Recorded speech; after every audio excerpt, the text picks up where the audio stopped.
Margot Keller, qui nous fait le plaisir de venir de Marseille peut-être? Évidemment. Voilà. Je te laisse le micro. Et sous les Merci. encouragements, peut-être que tu Merci, peux te mettre là, il y a Benjamin. deux écrans qui... Ouais, Et là, tu as un retour. Je te laisse peut-être mettre en face. ça tourne tout seul, hein. Et après, ça va tourner tout seul. Ok. Et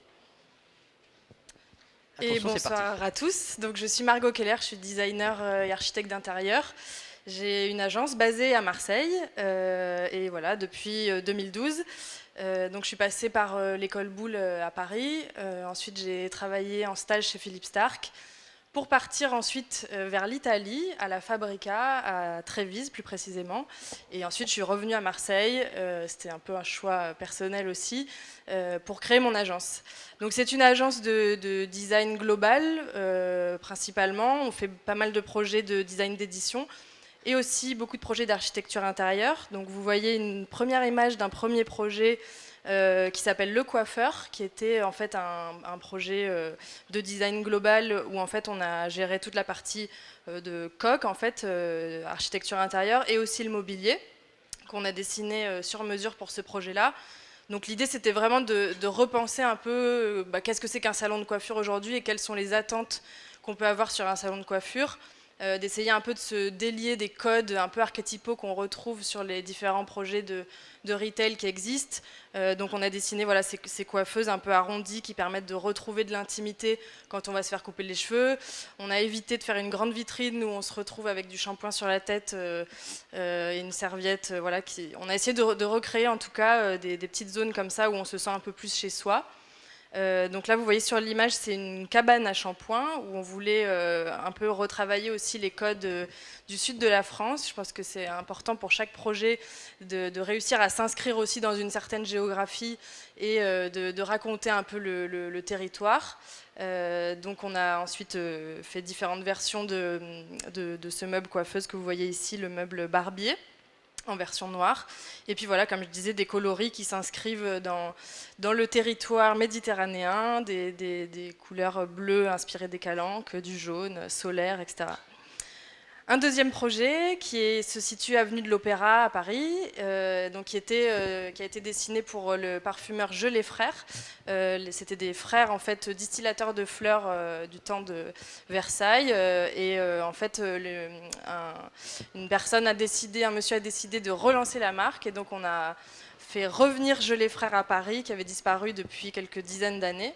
Et on a ouvert donc cette boutique et encore une fois, projet de design global où on a pu dessiner donc toute la coque, réfléchir ensemble sur les différents coloris, les différents aménagements, comment est-ce qu'on allait raconter cette nouvelle histoire sur la distillation des fleurs et sur les différentes eaux de parfum que Gelé Frères propose. Et voilà, de repenser tout un aménagement avec des meubles dessinés sur mesure sur lesquels on assure aussi le suivi de production et la réalisation en Italie. Donc comme ce petit meuble ici de toilette. On a travaillé sur des codes assez précieux et j'avais envie de dessiner comme ça un petit écrin assez féminin, assez poudré pour vraiment raconter cette histoire de distillation de fleurs. Où la fleur est un peu au centre aussi du projet puisque on est là, on a dessiné aussi des soliflores en verre soufflés à la bouche en Italie pour un peu magnifier les fleurs et les remettre au centre de l'histoire. Et puis voilà, différents aménagements qui permettent de mettre en valeur ces parfums et ces eaux parfumées. Donc voilà, la boutique est actuellement avenue de l'Opéra. Donc on voit ici différents détails qu'on a pu travailler. C'était, je pense, intéressant d'essayer de confronter différentes thématiques à la fois très modernes avec des néons qui clashent un peu et puis reprendre les codes aussi de l'historique en fait de cette marque pour qu'on puisse bien comprendre d'où elle vient.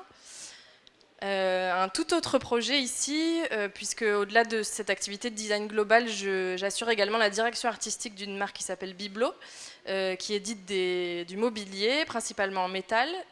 Donc en fait, c'est une marque un éditeur qui travaille avec PSE pour un sourire d'enfant, qui est basé au Cambodge. Donc c'est une association qui sort les enfants des déchetteries à Phnom Penh et qui leur offre l'école et puis ensuite plus tard des formations professionnelles.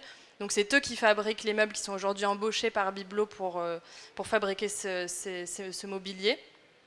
Et donc on travaille avec différents designers voilà, sur une thématique autour de l'objet attachant, c'est la baseline sur laquelle on a voulu travailler. On essaye de faire en sorte que les objets soient assez épurés, assez minimalistes, mais qui puissent quand même avoir une troisième dimension qui est plus de l'ordre de l'émotion, de recréer voilà, un lien d'attachement entre l'utilisateur et son objet. Donc on va avoir des formes peut-être un peu plus rondes, des courbes un peu plus peut-être féminines et poétiques pour recréer justement ce petit supplément d'âme qu'on attend un peu sur l'objet. C'est un peu ça aussi que j'essaye de travailler, même au-delà de cette marque-là, de travailler sur cette dimension supplémentaire pour un objet, de sortir de simplement le duo fonction-esthétique, mais d'essayer de faire raconter une histoire, que les objets racontent une histoire et puissent avoir un petit supplément d'âme qui fait qu'on va les garder et que c'est une manière aussi, je pense, d'être un peu plus éthique et presque écologique quelque part. Et ça, c'est simplement un clin d'œil sur un dernier projet que je viens de présenter à Milan avec l'éditeur Soka, qui est un fabricant de meubles basé à côté de Nantes et qui fabrique tous ces meubles en France et qui travaille principalement pour du prospect, donc pour des hôtels, pour des restaurants, etc. Le fauteuil s'appelle Orekino et c'est un clin d'œil à une pièce de mobilier qui aurait une petite paire de boucles d'oreilles pour pouvoir tenir son dossier, qui est comme ça dessiné de façon assez généreuse et en même temps très, très simple et minimaliste. Donc voilà, c'est ce petit détail qui, encore une fois, essaye de donner un petit supplément d'âme à l'objet et encore une fois créer ce lien d'attachement. C'est un projet qui est dessiné en regard d'un précédent projet, le petit canasson que vous voyez sur l'image, qui s'inspire d'un cheval d'arçon. Et voilà, donc aujourd'hui, les deux produits sont présentés ensemble aux différents clients de l'éditeur Soka. Voilà. Merci beaucoup.